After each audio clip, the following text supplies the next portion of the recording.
guys, nandito kami ngayon sa clinic. Dinala na namin si Lengleng dito dahil hindi niya kakayanin. Kaso sa kotse pa lang guys, lumabas na naman yung pangalawang baby niya. Andito siya ngayon. Ito yung pangalawang baby. Ayan guys. Pero si Lengleng nasa ano na siya. Nasa labor room na.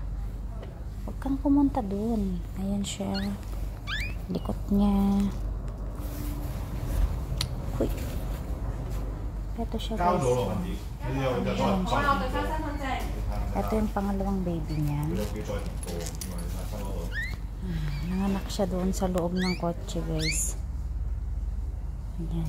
Ayan ang pangalawang baby ni Lengleng. Ayan guys. Nandito na kami sa clinic. Ayun si Lengleng. Naka-oxygen siya doon. At etong baby niyang maliit ay nandito. Ito guys na ipanganak niya doon sa kotse kanina. Kasi maliit lang yung una niyang baby ay napakalaki. Ito maliit lang siya guys. O tingnan nyo. At si Lengleng nandun naka-oxygen na siya. Ayan. Ayan guys. Itinakbo na namin sila dito sa clinic kasi nahihirapan siya kanina. Hirap siyang huminga, tapos natakot na din yung isang nag-a-assist sa kanya doon. So, ayan. Okay naman si Lengleng. Laki pa rin ang tiyan niya. May ano pa guys, may 7 pang lalabas. Ayan. Update ko kayo mamaya guys. Ayan siya guys. Malaki pa din ang tiyan niya. Ay, pero naka-oxygen naman siya guys, kaya medyo ano siya. Pero nangihina siya guys. Ayan siya.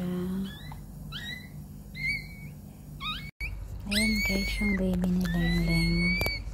Nalulungkot kami ngayon guys kasi sabi ng doktor baka daw hindi kayanin ni Lengleng pag normal.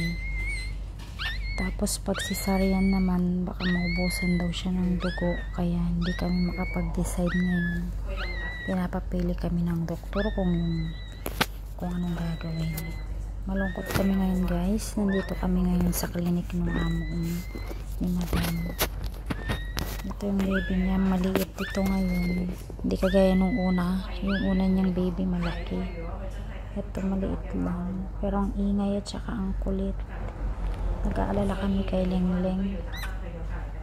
Hindi namin alam kung cesarean ba siya normal. Okay guys, update ko kayo mamaya. Ayan guys, bali isisisaryan na lang si Lengleng kasi nanghihina na siya.